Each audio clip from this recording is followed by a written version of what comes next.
Hello friends, ഞാൻ ആദം. വീണ്ടും പുതിയൊരു വീഡിയോയിലേക്ക് സ്വാഗതം. 1981 സംവിധായകയായ ആൻഡ്രിയ ബിയാഞ്ചിയുടെ ഒരു ഹൊറർ മൂവിയാണിത്. പ്രൊഫസറായ ഐൽസിൻ്റെ പുരാതനമായ പല വസ്തുക്കളുടെയും കണ്ടെത്തലുകൾ നടത്തി അതൊന്ന് ആഘോഷിക്കാൻ വേണ്ടി 3 കൂട്ടുകാരെയും അവരുടെ കുടുംബത്തെയും അദ്ദേഹത്തിൻ്റെ വീട്ടിലേക്ക് വിളിക്കുന്നു. പിന്നീട് അദ്ദേഹം ഒരു ഗുഹയിലേക്ക് പോകുന്ന പുതിയൊരു കണ്ടുപിടുത്തത്തിനായി. പിന്നീട് ആരും അയാളെ കണ്ടിട്ടില്ല. ഈ വിവരം ആർക്കും അറിയുകയുമില്ല. അങ്ങനെ മാനേജറായ ബട്ട്ലറും ജോലിക്കാരി കാത്ലീനും ആ 3 കുടുംബത്തെയും സന്തോഷപൂർവ്വം ആ പാലസിലേക്ക് ക്ഷണിക്കുന്നു. അങ്ങനെ വളരെയധികം സന്തോഷത്തോടെ വീട്ടിലേക്ക് പ്രവേശിക്കുന്നു ആ 3 കുടുംബവും. അവർ ഓരോരുത്തരും അവരവരുടെ റൂമുകളിലേക്ക് പോകുന്നു. റൂമിലെത്തി റെഡിയായ ജോർജും ഭാര്യയായ എൽവിനും അവരുടെ 13 വയസ്സുള്ള മൈക്കിൾ ഉറങ്ങിയോയെന്ന് നോക്കുവാൻ വേണ്ടി എൽവിൻ പോകുന്നു. അങ്ങനെ റൂമിലെത്തി വാതിൽ തുറന്ന് അമ്മയായ എൽവിൻ തൻ്റെ മകൻ മൈക്കിൾ സുഖമായി ഉറങ്ങുന്നതും കണ്ട് സന്തോഷത്തോടെ അവിടെ നിന്ന് പോകുന്നു. അമ്മ പോയ ഉടനെ മൈക്കിൾ ഉറക്കത്തിൽ നിന്ന് എണ്ണിക്കുന്നു. അടുത്ത റൂമിൽ ജെയിംസും ലിസയും വേറെ ഒരു മൂഡിലാണ്. ഈ നിമിഷം മൈക്കിൾ അമ്മയുടെ റൂം ലക്ഷ്യമാക്കി അവിടേക്ക് വരുന്നു. വാതിൽ തുറക്കുന്നു. ഈ നിമിഷം കലാപരിപാടിയിലായിരുന്ന അമ്മ മകനായ മൈക്കിളിനെ അവിടെ നിന്ന് ദേഷ്യത്തോടെ ആട്ടി ഓടിക്കുന്നു.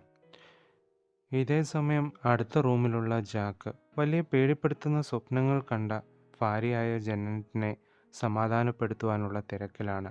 അടുത്ത ദിവസം ബട്ട്ലറും കാത്ലീനും ചേർന്ന് വിപുലമായ ബ്രേക്ക്ഫാസ്റ്റ് ഒരുക്കുന്നു. ഈ സമയം കുടുംബാംഗങ്ങളെല്ലാം അവിടേക്ക് വരുന്നു. മകനോടുള്ള ദേഷ്യം എല്ലാം മറന്ന് എവ്ലിനും അവരോടൊപ്പം ഉണ്ടായിരുന്നു. അങ്ങനെ ബ്രേക്ക്ഫാസ്റ്റിന് ശേഷം മാർക്കും ജാനറ്റും ഫോട്ടോകൾ എടുക്കുവാനായി പുറത്തേക്ക് പോകുന്നു. ഇതേ സമയം ലസയും ജെയിംസും അവരോടൊപ്പം പോകുന്നു. തനിച്ചായ ജോർജും കുടുംബവും.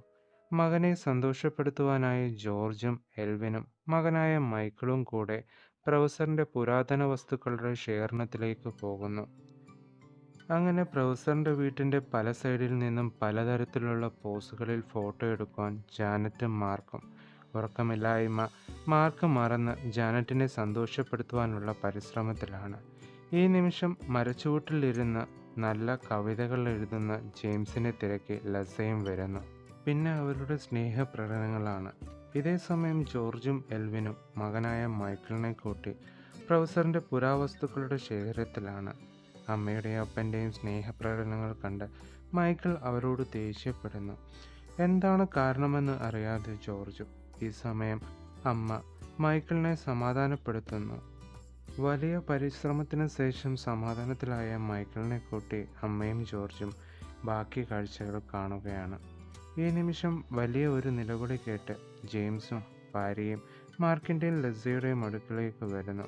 അവിടെ നിന്ന് എൽവിൻ്റെയും മകനായ മൈക്കിളിൻ്റെ അടുക്കിലേക്കും പോയി അവരെയും കൂട്ടി പാലസിൻ്റെ ഉള്ളിലേക്ക് കയറി വാതിലടയ്ക്കുന്നു. സോംബികൾ അവരെ ആക്രമിക്കാൻ വന്ന കാര്യങ്ങൾ ബർട്ടറിനോടും കാത്തലിനോടും വിവരിക്കുന്നു. പ്രൊഫസർ അന്വേഷിച്ചു പോയ ഗുഹയിൽ നിന്നാണ് ഈ സോംബികൾ വന്നതെന്ന് മനസ്സിലാക്കുന്നു. ഇത് നിരീക്ഷിക്കാൻ പോയ കാത്തലിന് ജീവൻ നഷ്ടമാകുന്നു. ഗുരുതര പരിക്കുകൾ പറ്റിയ ജാനറ്റിനെ ലിസ ശുശ്രൂഷിക്കുന്നു. ലിസ ബാക്കിയുള്ളവരെ അന്വേഷിച്ചു പോകുന്നു. ബട്ട്ലർ ജാനറ്റിൻ്റെ അടുക്കലേക്ക് വരുന്നു. ഈ നിമിഷം മൈക്കിൾ വിഷമിച്ചിരിക്കുന്ന അമ്മയെ ആശ്വസിപ്പിക്കുവാൻ ശ്രമിക്കുന്നു.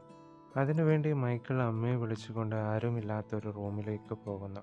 അമ്മയെ ആശ്വസിപ്പിക്കുവാൻ മൈക്കിൾ തുടങ്ങുന്നു. ആശ്വസിപ്പിക്കൽ അതിർവരമ്പുകൾ ലംഘിക്കുന്നു എന്ന് മനസ്സിലാക്കിയ എൽവിൻ മകനെ എതിർക്കുകയും ദേഷ്യപ്പെടുകയും ചെയ്യുന്നു. അവിടെ നിന്ന് മൈക്കിൾ ദേഷ്യപ്പെട്ട് എണീച്ചു പോകുന്നു. എല്ലാവരെയും തിരക്കി ലിസയുടെ ജീവൻ നഷ്ടമാകുന്നു. മൈക്കിളിനെ സോംബികൾ ആക്രമിക്കുന്നു. അവിടെ നിന്ന് മാർക്കും ജനറ്റും എൽവിനും മാത്രം രക്ഷപ്പെടുന്നു. പല പ്രതീക്ഷകൾ ഉയർന്നു വന്നെങ്കിലും അതെല്ലാം അസാധുവാക്കിക്കൊണ്ട് സോംബികൾ മുന്നേറിക്കൊണ്ടിരിക്കും. ഒരു പള്ളിയിൽ വിശ്രമിക്കുന്ന ഇവരെ സോംബികൾ കൂട്ടത്തോടെ വന്ന് ആക്രമിക്കുന്നു. ഒരു നിവൃത്തിയുമില്ലാതെ ഇവർ സോംബികൾക്ക് കീഴടങ്ങുന്നു. ഈ വീഡിയോയുടെ പേരും ബാക്കി ഡീറ്റെയിൽസും വീഡിയോയുടെ ഡിസ്ക്രിപ്ഷനിലുണ്ട്. ഈ വീഡിയോ മുഴുവനായി കാണുന്നതിന് താഴെ കാണുന്ന ടെലഗ്രാം ലിങ്കിൽ ജോയിൻ ചെയ്യൂ. ഇനിയും ഇതേപോലുള്ള നല്ല വീഡിയോകൾക്കായി ചാനൽ സബ്സ്ക്രൈബ് ചെയ്യൂ. വീണ്ടും പുതിയൊരു വീഡിയോയുമായി കാണുന്നവരെ എല്ലാവർക്കും നന്ദി, നമസ്കാരം.